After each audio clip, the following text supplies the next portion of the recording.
They're treated as heroes. They're like Hollywood stars. And then we don't get into policy in the way perhaps that we do over here.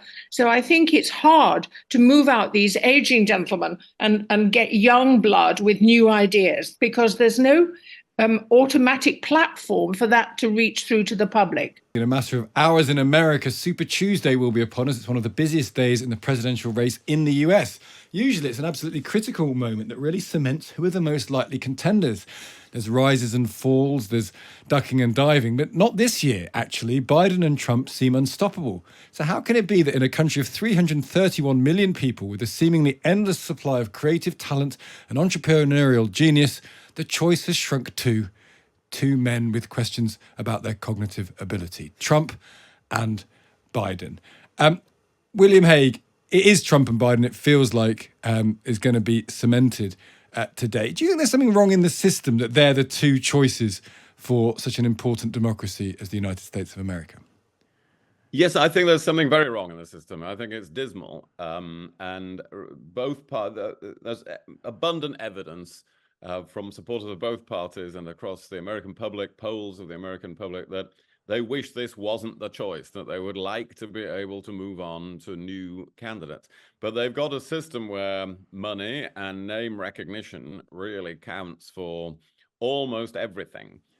Because of the primary system, there's nobody really between the primary voter and the presidential candidate. There are no power brokers in the middle. So, you know, in Britain, we still have, in a way, the men in grey suits or the men and women in grey suits, powerful MPs who can oust a leader. We've seen that happen, of course, several times here in the last few years, and bring on a new leader. There are no such men and women in such powerful positions in America. And so we're seeing this domination by people who've already got the name recognition and the financial support. So it will look after today that it's Trump against Biden for the election, unless Biden decides at some point between now and August that he is too old and is going to stand down. But it will be, after this point, entirely his decision. Nobody else will be able to force that on him. Do you think he should do that, William?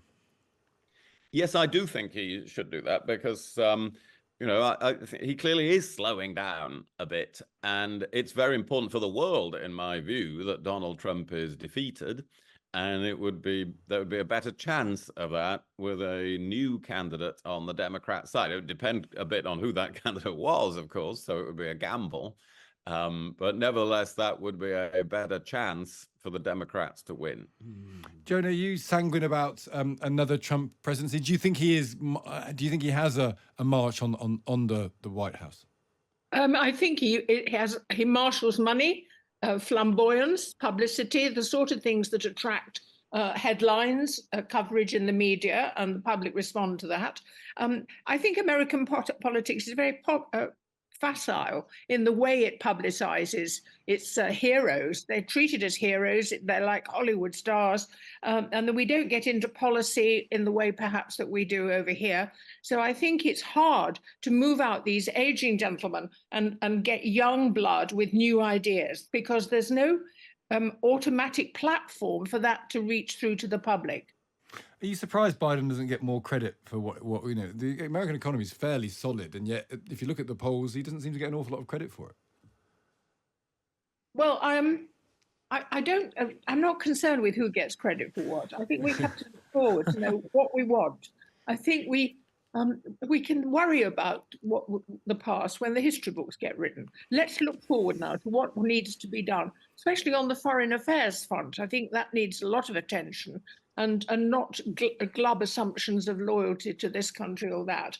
So we need new brainy people, bright, clever young people with ambition, but also with skill, discrimination, and a certain degree of popularity. But we don't want them to be, you know, top 5-star superheroes.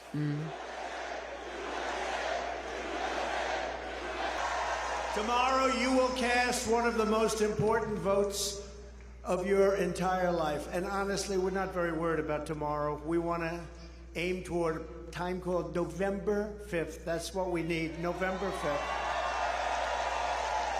Got to beat crooked Joe Biden. If it's going to be him, I don't know if he's going to make it to the starting gate. It's important that we do. By the way, it is. It's important. We're going to do great tomorrow, but it's really important you get out and vote because we want to send a signal to the real hardline people, the people that are destroying our country, Joe Biden. We're going to send them a signal that we're coming. But I don't know what they do, but we love all of you. You're great American patriots. Thank you. A vote for Nikki Haley tomorrow is a vote for Joe Biden this November. That's all you're doing is you're voting for crooked Joe Biden. A vote for Trump is a vote to fire crooked Joe and put America first and make America great again. That's what it is. He was okay. He was okay. He's a respected guy.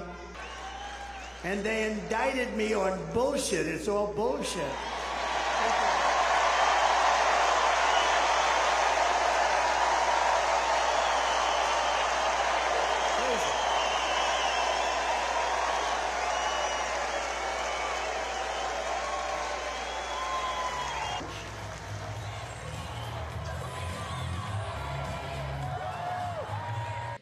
Donald Trump knows the economy we build is strong and getting stronger. He knows that while it's good for America, it's bad for him politically. Trump also said the one president he doesn't want to be like was Herbert Hoover. Donald, I got bad news for you, pal. It's too late. You're one of only two presidents in American history, you and Herbert Hoover, who left office with fewer jobs than when you took office. Herbert Hoover, yes. Donald Herbert Hoover Trump. Look, and by the way, I make no apologies for being the most pro-union president in American history.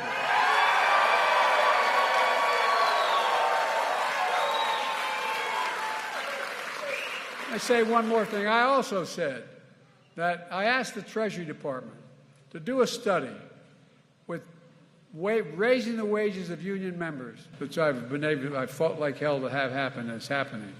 And the unions are more popular now than they've been in generations. I said, what's the effect of that? It raises everybody's wages. Everything raises.